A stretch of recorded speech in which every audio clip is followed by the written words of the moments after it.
तो क्लास आज का जो टॉपिक है वो है स्विक्स का chapter 6 electoral politics in the east while state of Jammu and Kashmir. तो हम देखेंगे जो इलेक्शन प्रोसेस हुआ करता था फॉर्मर जेएनयू स्टेट में। ठीक है, ईस्ट वाइल का मतलब फॉर्मर होता है जो पहले। ठीक है, तो उसके बारे में चर्चा करेंगे कि किस तरह यहाँ पे इलेक्शन होता था और यहाँ का इलेक्टोरल प्रोसेस कैसा होता था, किस तरह यहाँ पे पार्टीज बनी, ये हम इस चैप्टर में पढ़ेंगे।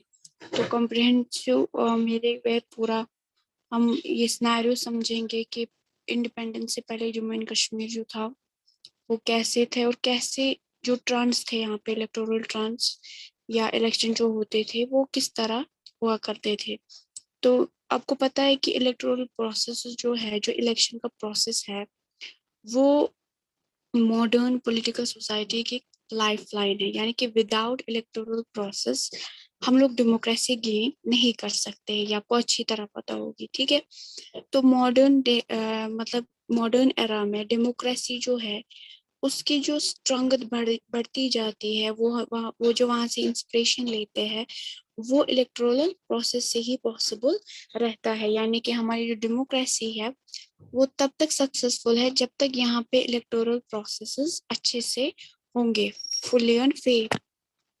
ठीक है, सो उसके बाद यहाँ पे अगर हम जम्मू एंड कश्मीर की बात कर रहे हैं इस चैप्टर में, तो यहाँ पे आप देखोगे कि जम्मू एंड कश्मीर में इलेक्टोरल प्रोसेस जो है वो किसने स्टार्ट किया था। एक कमीशन आई थी, ग्लांसी कमीशन। उन्होंने रिकमेंड किया था कि जम्मू एंड कश्मीर में, मतलब 1947 से पहले की बात है, कि यहाँ पे भी इलेक्शन इलेक्टोरल प्रोसेसेस होने चाहिए, यानी लेजिस्लेटिव असेंबली होनी चाहिए।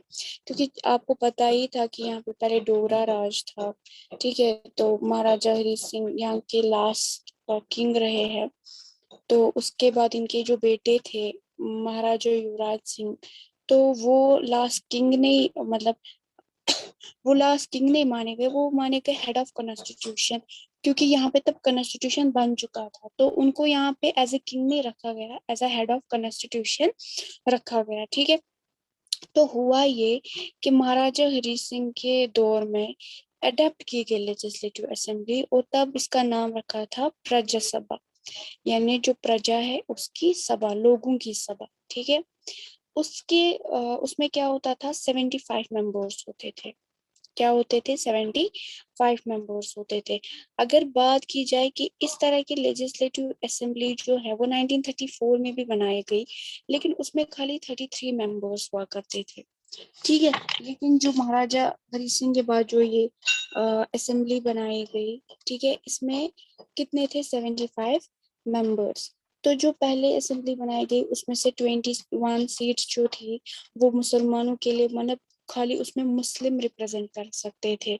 यानी कि जो अलग अलग रिप्रेजेंटेशन होती है, जैसे कि आज भी इलेक्शन में क्या होता है, रिजर्वेशंस होती है ना। जैसे मानो 2 सीट्स औरतों के लिए होती है तो वहां पे सिर्फ औरतें ही खड़ी हो सकती है।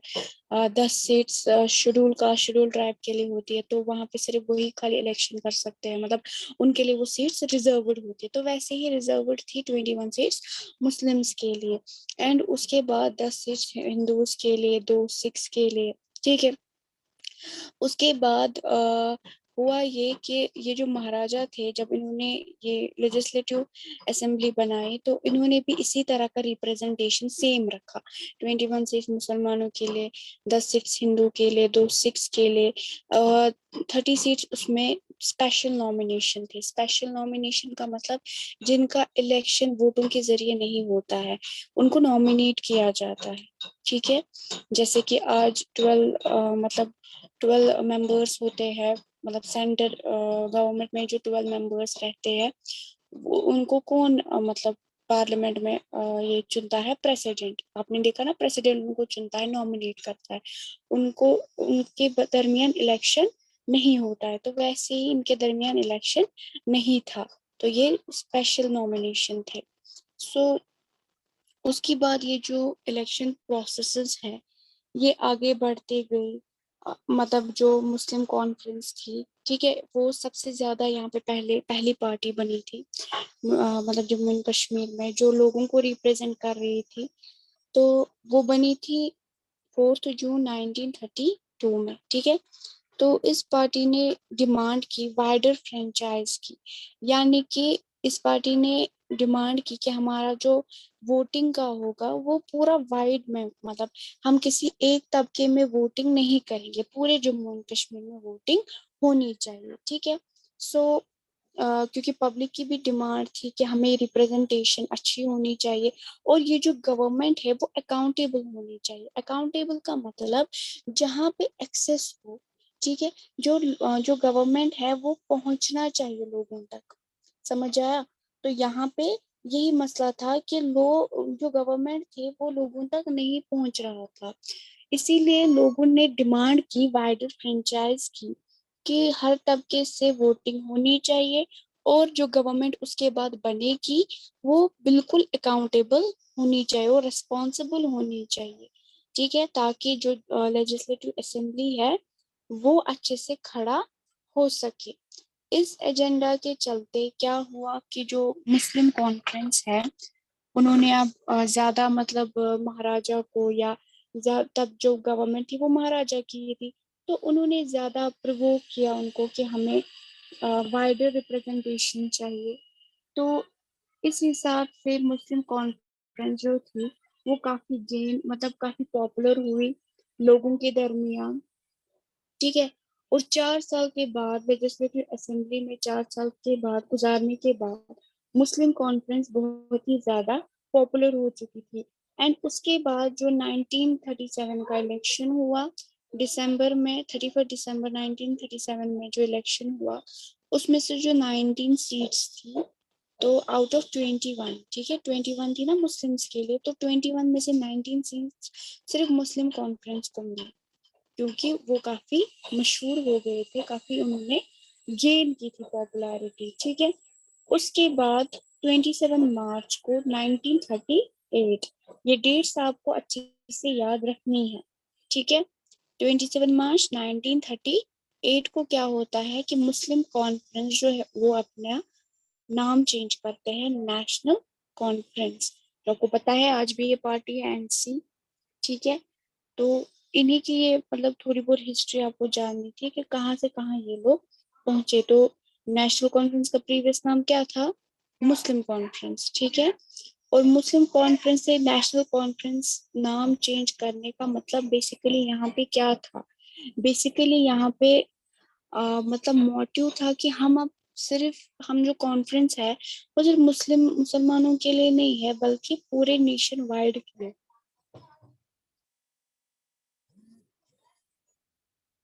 ठीक है, यानी पूरे जम्मू एंड कश्मीर में हिंदू भी आते थे, सिख भी आते थे, तो उन्होंने नेशनल कॉन्फ्रेंस नाम चेंज कर दिया। उसके बाद जब एक्सेशन हुआ, व्हाट इज एक्सेशन? देखो, जब 1947 में जो इंडिया इंडिपेंडेंस हासिल कर गए, तो उसके बाद कुछ प्रिंसली स्टेट्स थी, यानी जिन पे अभी भी महाराजाओं का, किंग का रूल था। ठीक है, तो उनपे काफी तजाद था। तजाद इन द सेंस पाकिस्तान चाहते थे वो हमारे साथ रहे, एंड इंडिया चाहते थे वो हमारे साथ रहे। तो जम्मू एंड कश्मीर उन्हीं प्रिंसली स्टेट्स में आता है, और अभी तक ये डिस्प्यूटेड स्टेट मानी जाती है। अब तो यूटी है तो डिस्प्यूटेड यूटी मानी जाती है। सो हुआ ये कि जब एक्सेशन हुआ, तो इंडिया का मतलब अब ये जो जम्मू एंड कश्मीर है वो मतलब दूसरी हिस्ट्री है कि किस तरह ये मतलब जुड़ गया था इंडिया के साथ। ठीक है, तो मतलब बाहर के कुछ फॉरेन इन्वर्डर्स आए थे यहाँ पे कश्मीर को फतह करने के लिए, और उसके बाद जो यहाँ के हेड थे शेख मोहम्मद अब्दुल्ला, उन्होंने फिर इंडिया से हेल्प मांगी, और इंडिया ने उसी के चलते एक्सेशन किया, यानी जम्मू एंड कश्मीर को पार्ट बना लिया था इंडिया। ठीक है, तो 26 अक्टूबर 1947 में जब Jammu and Kashmir and union of India तो एक्सेशन साइन हुआ, तो सदर रियासत डॉक्टर करण सिंह जो हेड थे तब जम्मू एंड कश्मीर स्टेट के, ठीक है, तो 1 मई 1951 को उन्होंने एक प्रोक्लेमेशन इशू किया। प्रोक्लेमेशन का मतलब उन्होंने कुछ रूल्स और रेगुलेशंस रखे, यानी कि हम इंडिया के साथ जुड़ेंगे लेकिन कुछ रूल्स एंड रेगुलेशंस थे, तो जिसको हम मतलब प्रोक्लेमेशन या जिसको हम डिक्लेरेशन कहते हैं, कॉन्स्टिट्यूएंट असेंबली, यानी हमारा जो अपना कॉन्स्टिट्यूशन था कश्मीर का लेजिस्लेटिव असेंबली का, तो वो डिक्लेयर किया गया। ठीक है, उसके बाद कॉन्स्टिट्यूएंट असेंबली से पहले मतलब ड्राफ्ट कॉन्स्टिट्यूशन बनाया, जैसे कि इंडिया में पहले ड्राफ्ट कमेटी बैठी, उन्होंने पूरी तरह कॉन्स्टिट्यूशन को डिजाइन किया। ठीक वैसे ही जम्मू एंड कश्मीर के जो इलेक्शंस थे वो किस तरह मतलब कंडक्ट किए जाएंगे, किस तरह पे मेंबर्स होंगे, पूरा वो ड्राफ्ट बनाया गया। तो जो लेजिस्लेटिव असेंबली थी तो पहले पहले इसमें 100 मेंबर्स होते थे, उसके बाद ये इंक्रीज हुआ, इसमें अमेंडमेंट हुई, चेंज हुई, लेजिस्लेटिव असेंबली में फिर 101 मेंबर होते गए। ठीक है, तो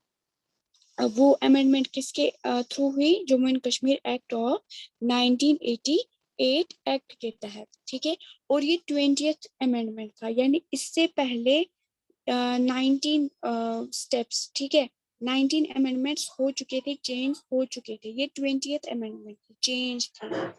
तो टोटल कांस्टेबल सीट्स यानी कि जो इलेक्शन खड़े हो सकते हैं असेंबली में, वो कितने थे, वो थे 87, और बाकी के जो रेस्ट थे यानी 101 में से 87 किसके लिए थे, इलेक्शन खड़े होने के लिए, बाकी के रिजर्व्ड थे पीओजे के, यानी कि जो पार्ट है पाकिस्तान का, जो पार्ट है जम्मू एंड कश्मीर, मतलब वो जम्मू एंड कश्मीर आजाद कश्मीर जो पाकिस्तान की तरफ है। सो आउट ऑफ 87 जो 7 असेंबली कॉन्स्टिट्यूएंट्स थे, उसमें से वो जो सीट्स थे वो शेड्यूल कास्ट शेड्यूल ट्राइब के लिए थे। ठीक है, तो 7 सीटें जम्मू रीजन के लिए, इसमें से 3 सीटें जो थी वो मेन मेन डिस्ट्रिक्ट्स को दी गई, सांबा, कठुआ, उधमपुर, रामबन डिस्ट्रिक्ट, और वो 2019 तक ऐसे ही रहा। और वो चेंज हो गया जब एब्रोगेशन ऑफ 370 आर्टिकल जब टूटा। ठीक है, तो रीऑर्गेनाइज एक्ट लगाया गया और वो चेंज हो गया। तो उसके बाद कैसे रिप्रेजेंटेशन मतलब है, अब इस टाइम कैसे रिप्रेजेंटेशन है वो मैं आपको कल बताऊंगी। तो ये जो है पेज नंबर 93 पे, तो ये दिखाया गया है कि किस तरह फॉर्मर जेएन के स्टेट में जो लेजिस्लेटिव असेंबली कॉन्स्टिट्यूएंसी जो थी, यानी कि अलग अलग एरियाज को डिवाइड किया जाता था कॉन्स्टिट्यूएंसी में, तो कहाँ पे कितनी कॉन्स्टिट्यूएंसी थी ये आपको पूरी टेबल में दिखाया गया है।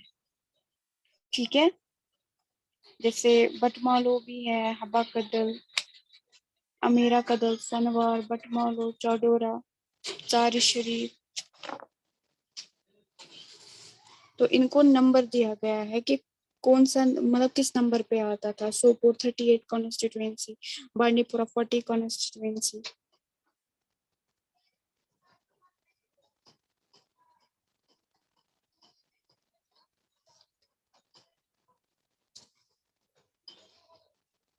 Sorry, Bandipora 10th constituency, Sopore 8th constituency. ठीक है, तो पहले नंबर दिया गया है कि कॉन्स्टिट्यूएंसी का नंबर क्या है और कॉन्स्टिट्यूएंसी कौन कौन सी है।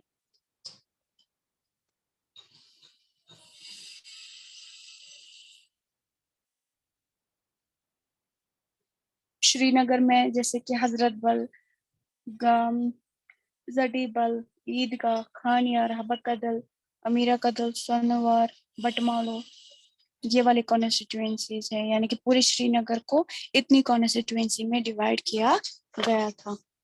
समझ आया?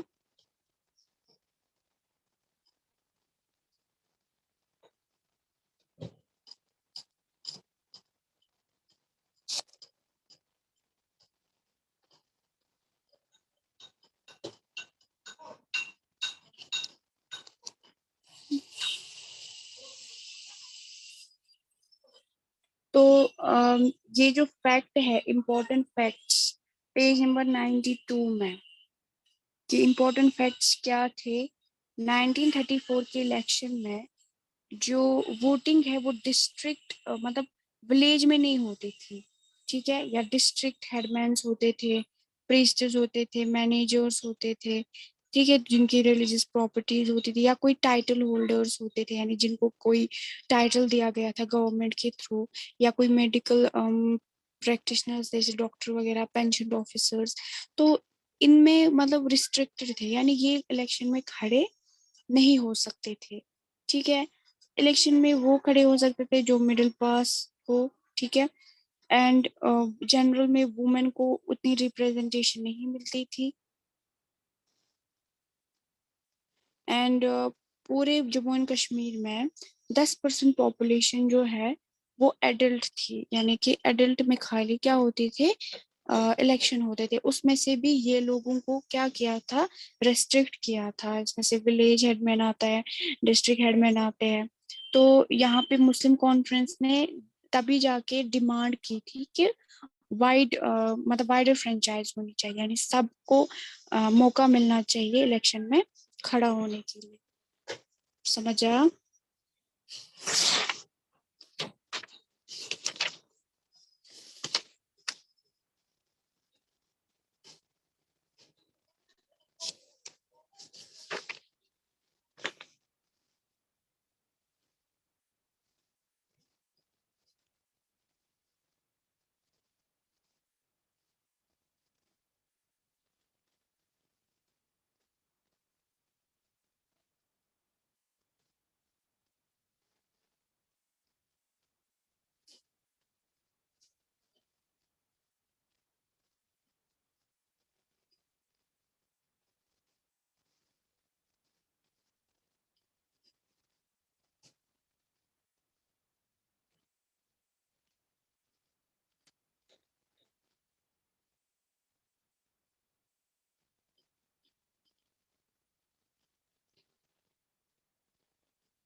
तो इसमें आपको जो लास्ट का टॉपिक है वो है electoral behaviour trans Jammu and Kashmir. तो कल आज आप पढ़ेंगे ये जो टेबल है, इसमें आप देखेंगे कौन कौन सी कॉन्स्टिट्यूएंसी है और किस किस नंबर पे कौन कौन सी आती है। ठीक है, सो उसके बाद आपका जो टॉपिक रहेगा वो रहेगा electoral behaviour trans Jammu and Kashmir. तो ये जो चैप्टर था बेसिकली ये एक छोटी सी इंफॉर्मेशन थी about electoral politics of JNK and मतलब फॉर्मर JNK। तो ये इसमें ज्यादा टॉपिक्स नहीं थे, बस दो ही टॉपिक्स मेन थे। तो कल हम दूसरा टॉपिक पढ़ेंगे इसमें और उसके बाद आप ज्योग्राफी उठाएंगे। ठीक है, या उसके बाद हम हिस्ट्री उठाएंगे। इसके बाद उसमें भी शायद आपको JNK के बारे में ही पढ़ना होगा लास्ट पे, तो ये आप ताकि आप ये कोरिलेट कर सके। ठीक है,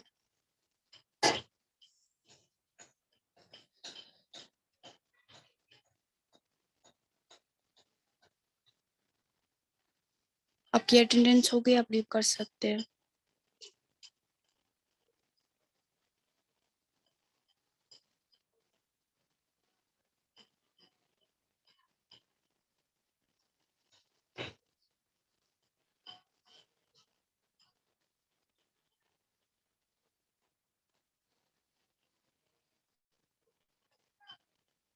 लीव कीजिए, चलिए।